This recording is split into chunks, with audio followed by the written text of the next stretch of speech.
Hello everyone, आपका हमारे channel में स्वागत है। चलिए आज हम चर्चा कर रहे हैं कि क्या कोई पुलिस अधिकारी आपको गिरफ्तार करते समय मार सकता है, पीट सकता है या हथकड़ी लगा सकता है, या यदि किसी महिला गिरफ्तार करना है तो कैसे किया जाएगा। जी यहाँ हम बात कर रहे हैं भारतीय नागरिक सुरक्षा संहिता की धारा 43 के बारे में, जिसमें यह बताया गया है कि गिरफ्तारी कैसे की जाएगी। चलिए वीडियो के मुख्य बिंदु यानी गिरफ्तारी कैसे की जाएगी उस पर आने से पहले ये हम समझते हैं कि गिरफ्तारी क्या होती है, अरेस्ट क्या होता है।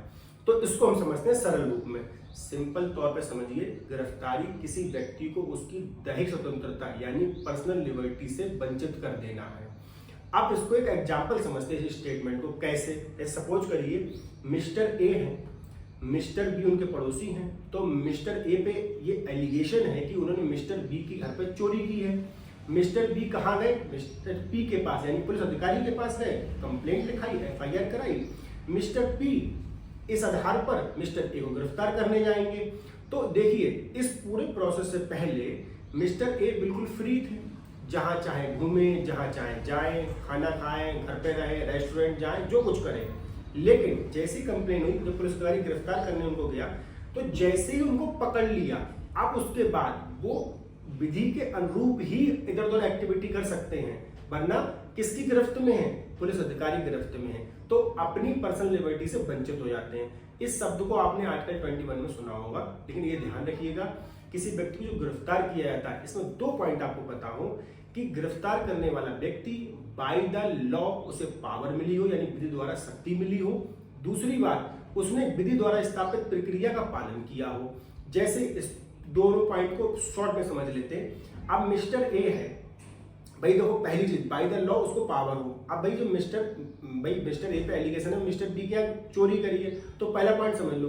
अब मिस्टर बी थोड़ी उनको पकड़ लेंगे जाके, क्योंकि उनको बाय द लॉ पावर नहीं मिली है, तो पहला पॉइंट। दूसरी बात यह है कि विधि द्वारा स्थापित प्रक्रिया होनी चाहिए, यानी कि आप देखो मिस्टर ए पर एलिगेशन है कि उन्होंने मिस्टर बी की चोरी की है, तो जो मिस्टर पी है यानी पुलिस अधिकारी है, वही व्यक्ति को पावर है गिरफ्तार करने के लिए। अब मिस्टर पी गिरफ्तार करने जा रहे हैं, तो गिरफ्तार जो करने जाएंगे तो ये नहीं है जाते खन मारपीट करना स्टार्ट कर देंगे। वो सारी प्रक्रिया यानी गिरफ्तारी मनमानी तौर पे नहीं होनी चाहिए, ठीक है। वो सारी प्रक्रिया ही सेक्शन 43 में बताई गई है। अब हम चलते हैं सेक्शन 43 पर। तो देखिए इसका जो पहला सब सेक्शन है, क्या लिखा गया है? In making an arrest the police officer or other person making the same shall actually touch or confine the body of the person to be arrested unless there be a submission to the custody by word or action। इसमें 2 बातें लिखी हैं simple तौर पे। जब भी कोई गिरफ्तारी की जाती है यानी गिरफ्तार करते समय, अब देखो सामान्यतः पुलिस अधिकारी ही गिरफ्तार करता है। वैसे जो हमने लास्ट वीडियो देखी, अगर आप चैनल देख सकते हैं कि प्राइवेट व्यक्ति भी गिरफ्तार कर सकता है, लेकिन हम ये मानते हैं कि जो मिस्टर पी है यानी पुलिस ऑफिसर ही गिरफ्तार करने जा रहे हैं मिस्टर ए को।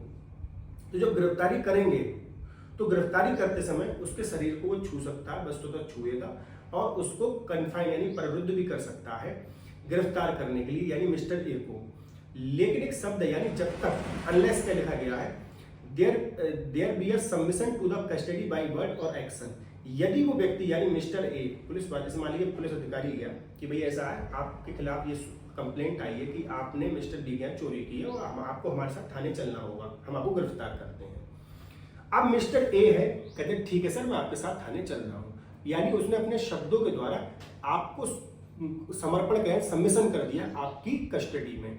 तब आप उसको ना तो छुएंगे यानी उसके साथ ना तो मारोगे। अब ये नहीं कि 2 थप्पड़ और मारो उसके घुमा के, नहीं चल कैसे नहीं रहा, ऐसे ही ऐसे नहीं मार सकते आप। ना ही मारपीट करोगे, ना ही हथकड़ी लगा, कुछ नहीं करोगे यहाँ पर। यानी उसने अपने शब्दों के द्वारा आपके साथ चलने को राजी हो गया, समर्पण कर दिया, तो अब आपके साथ कोई भी फोर्स यूज नहीं कर सकते हो। हाँ, कब करोगे वो हम आगे डिस्कस कर लेंगे, ठीक है। तो पहला पॉइंट तो ये हो गया कि भाई गिरफ्तारी ऐसे की जाएगी, ठीक है।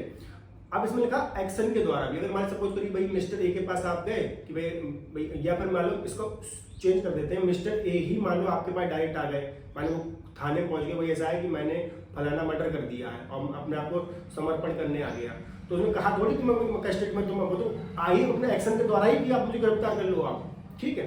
तो इस तरीके से अब अगली बात आती है सब प्रोवाइजो है, जो कहता है स्क्रीन पे दिख रहा होगा, इसका मतलब मैं आपको समझाता हूँ सरल रूप में। जैसे ऊपर वाली बात तो मेल के संबंध में होगी। दूसरा अब इसमें लिखा प्रोवाइड जो है महिला के संबंध में, क्योंकि हम सभी जानते हैं, अगर आपने आर्टिकल 15 पढ़ा होगा तो उसके क्लॉज 3 में ये बात कही गई है कि महिलाओं और बच्चों के लिए क्या लिखा गया, स्पेशल ट्रीटमेंट होगा, स्पेशल संरक्षण मिलेगा, विधि बना सकते हैं। तो महिला के लिए स्पेशल प्रोविजन है। देखिए इसमें स्पष्ट रूप से ये लिखा गया, जब भी किसी महिला को गिरफ्तार करने आप जा रहे हैं तो अगर परिस्थितियां प्रतिकूल प्रभावित मतलब प्रदर्शित नहीं हो रही हो तो ये उपधारणा की जाएगी कि अगर मान लीजिए सपोज करिए ये मिस्टर ए ना होकर मिस ए है, ठीक है। अब पुलिस ऑफिसर गया कि भाई ऐसा है कि आपके खिलाफ कंप्लेन आई है, तो यही माना जाएगा कि वो व्यक्ति खुद उन्होंने सबमिशन कर दिया, एज्यूम कर लेंगे कि महिला अपने आप कस्टडी में मतलब कस्टडी में गिरफ्तार हो ही रही है, ठीक है, एज्यूम कर लेंगे हम, ठीक है। जब तक की उदाहरण को यहाँ प्रिज्यूम यानी उदाहरण के बाद में बारे में बात की, तो जब तक खंडन ना होगा, खंडन कैसे होगा, तो क्या लिखा गया है, unless the circumstances otherwise require or unless the police officer is a female, the police officer shall not touch the person of the woman for making her arrest।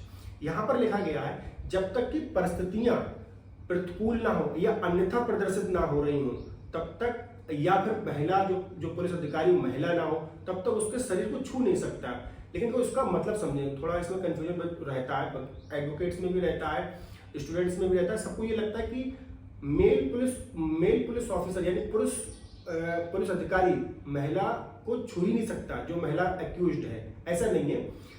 अगर पहली बात यह है कि अगर जो महिला पुलिस अधिकारी साथ में है गिरफ्तारी करते समय तो वो तो छू ही लेगी, आराम से पकड़ लेगी, ठीक, कोई प्रॉब्लम नहीं होगी। लेकिन अगर वो मान लो बाय द वे नहीं है, मौके पर नहीं है, या फिर मान लीजिए जो महिला एक्यूज्ड वो लेडी डॉन है, खतरनाक है बहुत, ठीक है, तो इस स्थिति में मेल पुलिस ऑफिसर भी उसको गिरफ्तार करने के लिए छू सकता है, रोक सकता है। तो ये तो आगे हो गया सेक्शन 43 का प्रोवाइजो। अब अगली बात पे आते हैं, जो हमने हमारा कोर टॉपिक था कि भाई मारपीट वाली बात आ गई। क्या लिखा गया है सब सेक्शन 2 में, if such person forcefully resist the endeavour to arrest him or attempts to evade the arrest, such police officer or other person may use all means necessary to effect the arrest. अब इसमें देखो ये लिखा गया, अगर कोई व्यक्ति अपनी गिरफ्तारी का बलात् प्रतिरोध करता है, जैसे मान लो मिस्टर ए के पास आप गए, पुलिस ऑफिसर गया और वही कहा कि भाई ऐसा है तुम्हारे खिलाफ कंप्लेंट आई है और तुमको गिरफ्तार करने आए। अब मिस्टर ए कह रहे अच्छा गिरफ्तार करने आया, और पुलिस ऑफिसर पे स्टार्ट हो गया मारने के लिए।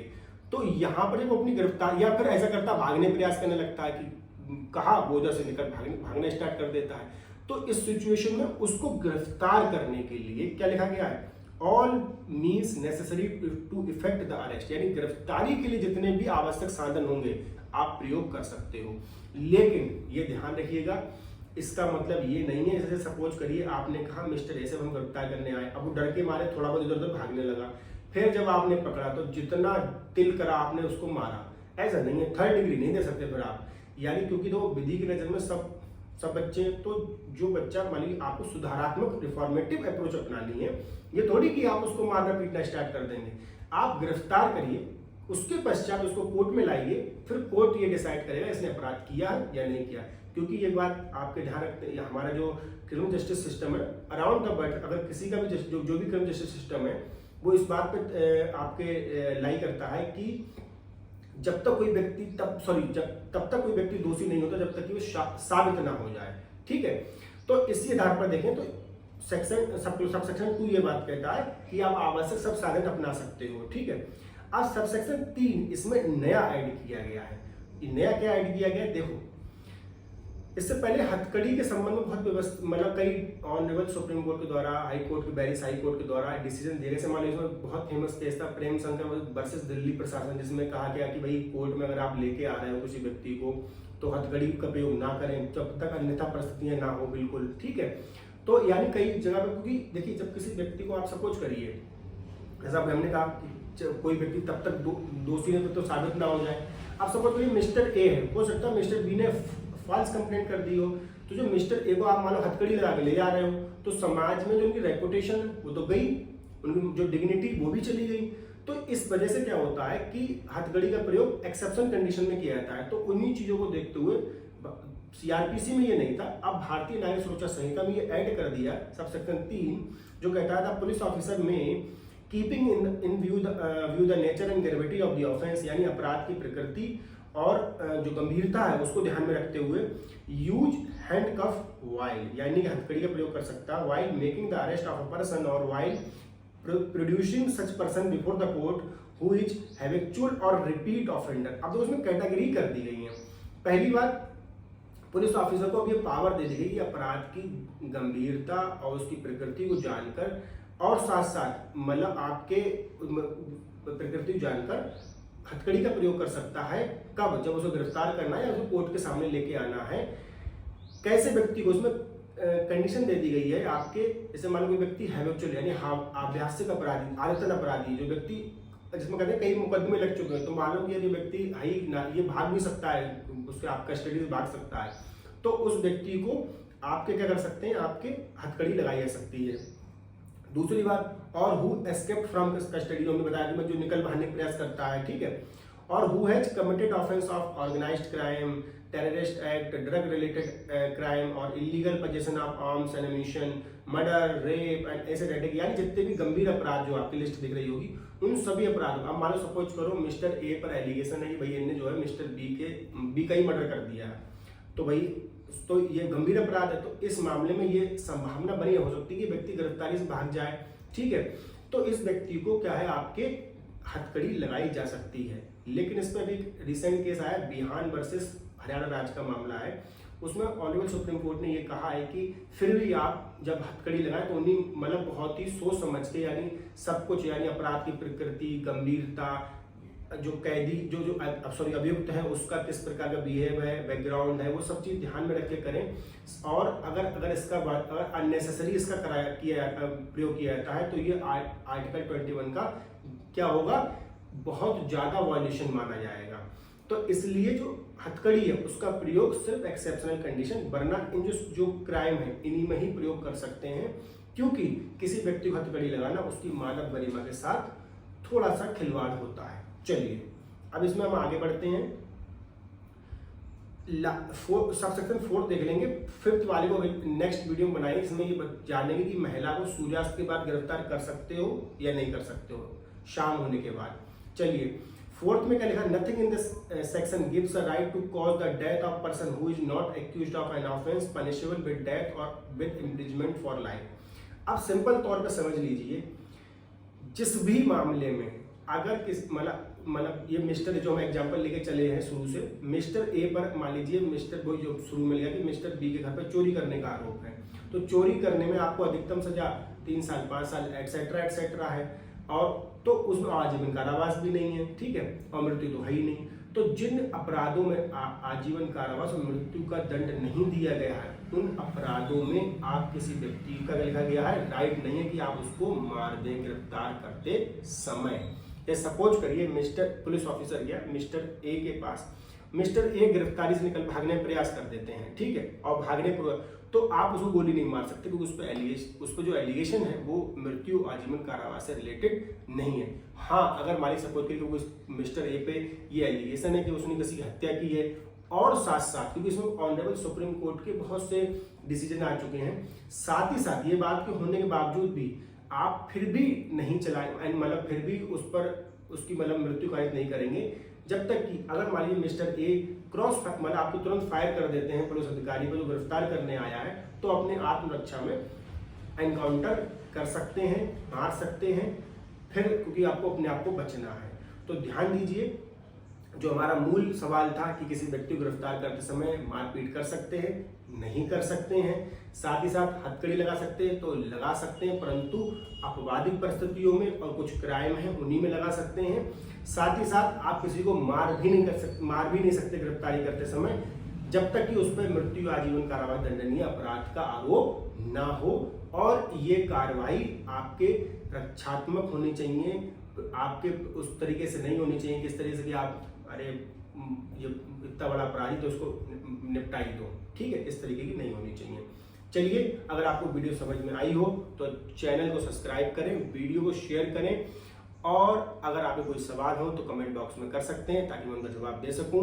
वैकेंसीज बहुत आ चुकी हैं, और वीडियो देखते रहें, चैनल को आगे बढ़ाते रहें।